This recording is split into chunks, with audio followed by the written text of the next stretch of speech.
Hello everybody, this is Terry Jeanette with Be Creative. Last night, my sister came over with a whole bunch of shells that she's been collecting throughout the years.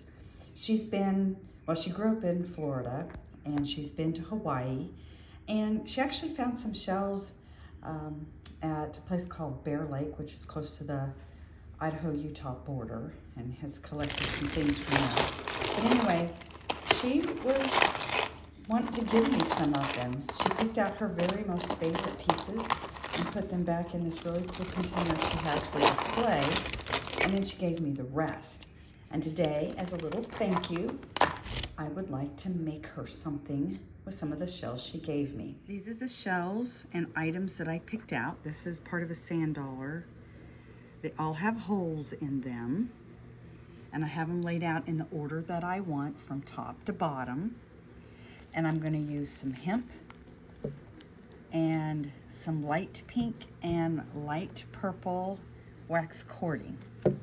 So the first thing I'm going to do is I gather all my strings together, and then I'm going to thread all this on from top to bottom. So whatever I want on the top, I'm going to put that on first. So I used a pretty good size crochet hook.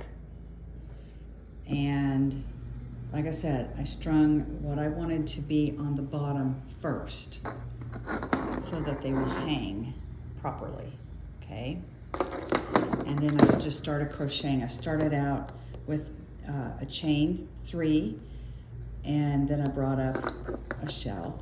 And then because this is long, I chained 5 and brought up another shell. This one, chained 3, brought up another shell, and here I chained 5 because of the length of the shell. So just depending on how big your shells are is how many chains you do. Now, okay, plane's going over. All right, sorry about that.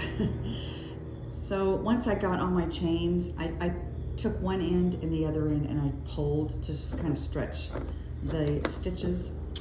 And now I'm going to add this guy, and I'm going to use these long strings. So when you start, you want to make sure you have quite a length here. And I'm going to leave quite a length at the top there too for the hanger. Anyway, let me get this finished, and then I'm probably going to take some more of my cording and tie some more at the bottom here. I only have 3 and I would like to have 6. And that way I have a bigger tie here. And if I wanted to, I may drop some beads on there, not for sure.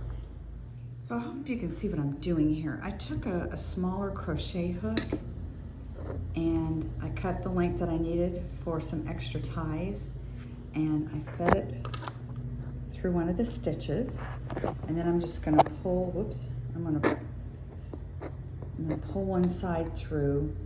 Well, actually I think I'm going to loop them in through here. That worked really well. So now to tie this guy on there. All right, so I just separated them out, and then I looped half of them up through the shell and just tied them. And now I'm going to tie an overhand knot. The reason I tie an overhand knot is I don't want these separated out. I want them all together. And that's what it looks like with the overhand knot. And I just took each one of these pieces of string and I just kind of pulled them so that knot's tight. And now I think I'm going to hang some beads off this. But right now I think I'm going to tend to the hanging here. And I'm going to take my thread again, and I'm going to do a chain stitch and then tie it onto the top there, like this. Okay, I did just 10 stitches, chain stitches.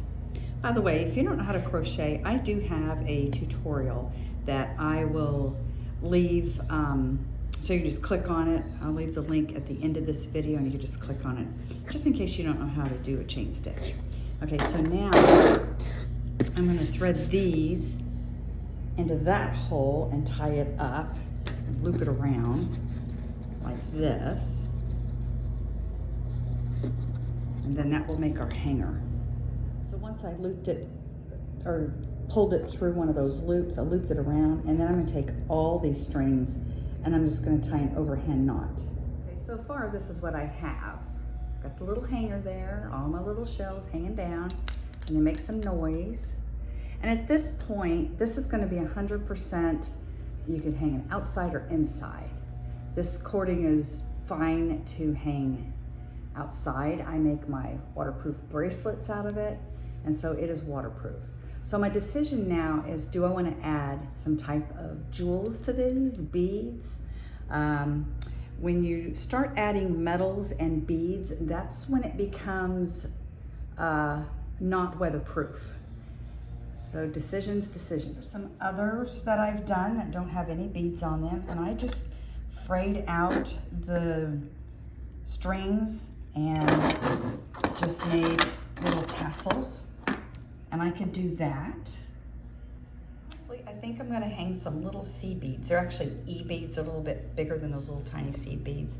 I think I'm going to hang those on the bottom of these. My sister has a like a little tiki hut thing in the backyard, and it may hang on that. It'll still be outside, but I don't think it'll be like 100% in the elements, so it should be fine. Besides, E-beads, if they kind of fade a little bit, that's okay. So let me go get my E-beads out. So these are the E-beads I'm going to use, and I have some wooden beads I think I'm going to put on there. All right, it's all done. I am so pleased with how it turned out. I just hang randomly some beads. I've got wood beads and those glass E-beads, and I just left the strings at the bottom, and some of them I've tied up here in a knot and then tied more at the bottom. And there's that. Eventually these are going to kind of fray out a little bit. I'm just going to let them do them on its own. But what do you think? Would this be something that you would hang in your house or outside in your garden somewhere? I really enjoy making these, and I think I might make me one with all the beads on it so I can hang it at my house. Anyway, I want to thank y'all for joining me. Y'all have a great day. This is Terry Jeanette with Be Creative, signing out for now. Bye-bye.